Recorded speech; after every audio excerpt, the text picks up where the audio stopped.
Good morning, everybody. Hope you're having a good day.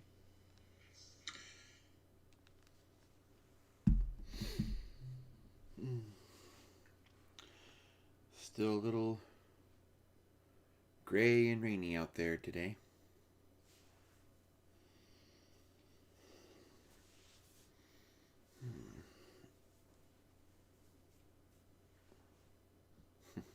Cowlicks everywhere.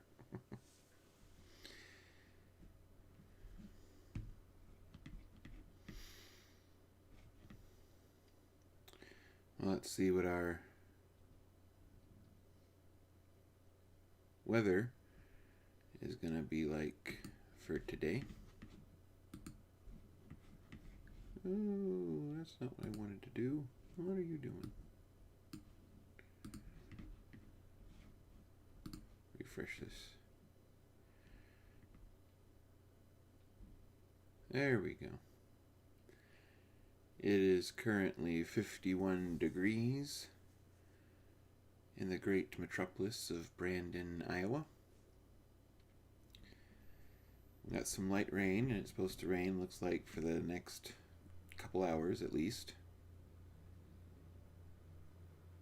Air quality, though, is excellent, as it should be. Look at the daily forecast. Tomorrow in the 60s with a thunderstorm. Saturday in the 70s with some thunderstorms. And Sunday, they maintain, is 77, partly sunny, and nice, so they claim.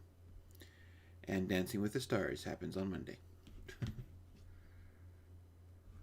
Come on. Go back to me. There we go. Don't need that open. All right, well.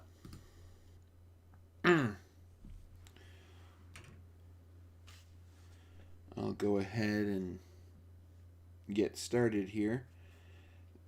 I'm changing the devotional. This is not the Mornings with Jesus. This is the daily guideposts. And this is Thursday, September 10th. The wrath of man does not produce the righteousness of God. James chapter 1, verse 20. Dad, I have a flat tire. What should I do? The text message came from my daughter, Josie. I replied, I'll be right there. Josie discovered her dilemma at the end of her school day.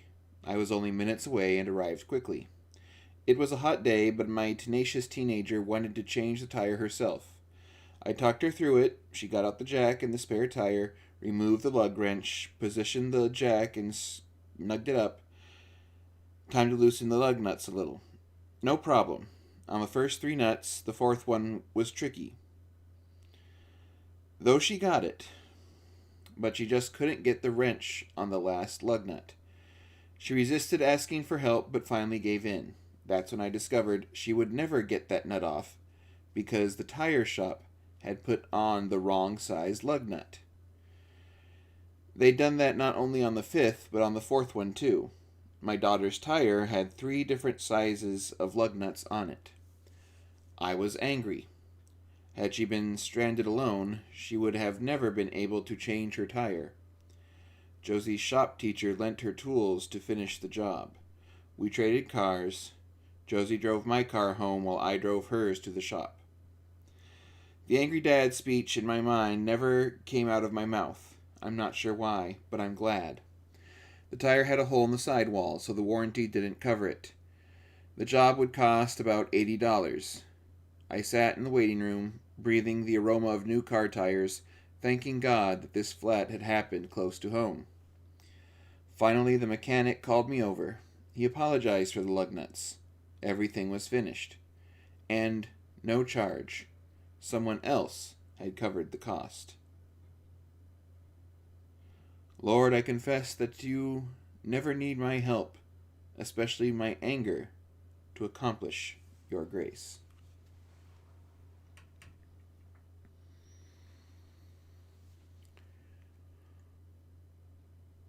when we act solely out of anger, we seldom do anything that would be considered Christian. When we act out of anger, it is usually for some slight against ourselves. Anger has a way of lowering inhibitions. It's almost like you're getting drunk for some brief instances. This is why when you have fights with people and things that have never really been addressed, those minor little points that maybe you've muttered under your breath or thought to yourself after minor arguments, in a full-blown fight, everything gets brought up to the surface because anger strips away all of those inhibitions. It starts making us act by reaction rather than by thought. And when we get angry, we can do things that we never would do under normal circumstances. There is a reason why some churches, when they list the 7 deadly sins, include wrath. It blinds us. The old phrase, seeing red. And all we see is that the source of our anger, and we want to attack it, we want to destroy it, we want to bring it down. And again, I imagine there's some kind of evolutionary benefit for that. That, in ancient times, way ancient times, before we were even really fully evolved into our present state, I imagine the need to react out of anger kept the tribe safe. It caused many would-be predators or other threats to think twice about attacking this volatile creature. And if you want to see anger in the animal kingdom, have you ever annoyed a cat? The cat's just sitting there and you poke its side a little bit. Not, hard or anything, just enough to make it turn its head. And there's a certain way a cat will turn its head and look at something that's irritating it. They don't have the muscles to make that many facial expressions, but they make one then. And if you keep doing it, bouncing it back and forth, it's not long before the hissing starts. And if you keep doing it, then it's not long before the claws start flying. And of course, I'm sorry, but the cat was warning you. It's only your own fault. You can't get mad at the cat. But that's anger. That's an animalistic trait. That's an instinctual trait that we have to react to threats. The problem is that in our evolved sensibilities, that we are able to get angry at more than just physical threats. We get angry at injuries to our pride. We get angry at emotional distress. We get angry at some things that we don't even know why we're angry. We just feel angry at them. And we allow that anger to control us. Seldom do we act in a Christian manner.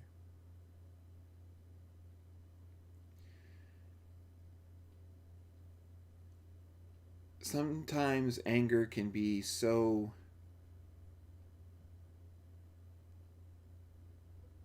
poisonous that it feels like it's choking the very air from your lungs.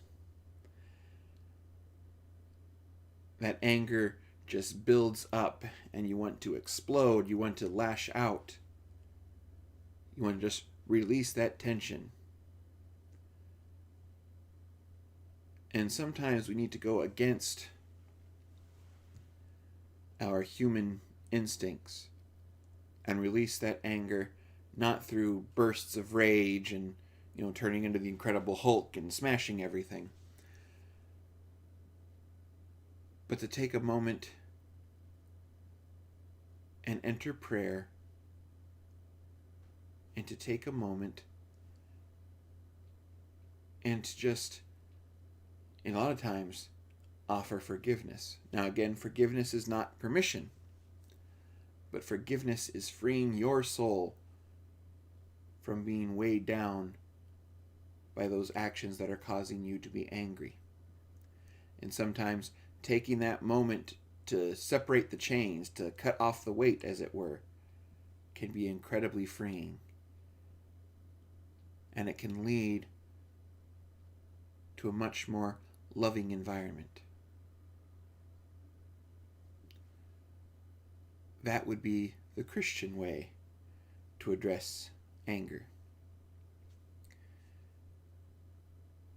Anger is human. It's in each and every one of us. If we are able to feel emotions, anger, I would say, is the most primal of those emotions. It is the most primitive of those emotions. It is the easiest for us to feel. Other emotions are much more complicated, but anger and fear are the two that really just sit in our core of our evolutionary brain. They're in our genes, literally. But love is an advanced state. Love requires effort. It isn't just some fun little feeling. Love requires us to give. And one of the things love requires us to do is to give up our righteous fury.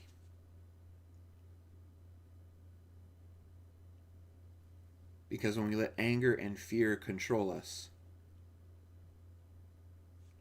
we are not acting as Christians anymore. And we are not helping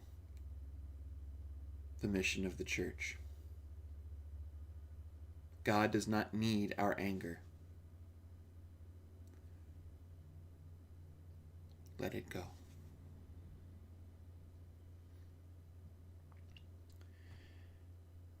That's all I have for devotionals today. Just a couple of quick announcements. Not this coming Sunday, but a week from Sunday we'll have in-person worship again. I'm just going to go ahead and call it.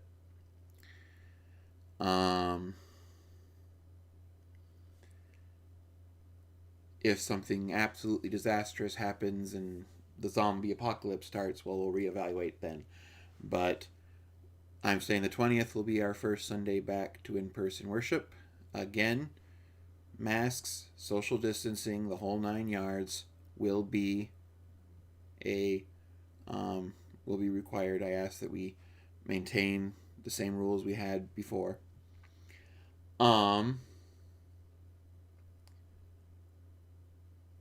Other than that, I still do not have the DVDs. They have not arrived. I don't know when they're going to arrive. I do, as you go and have your prayers today, do share some prayers for those in the Western United States who are dealing with the fires. I've seen some photos where the sky is literally scorched red. I mean, not like, we see a red sunset and think, oh, how pretty. No, I mean, it's like tomato red. It's a blood red sky. It looks like something out of a horror movie.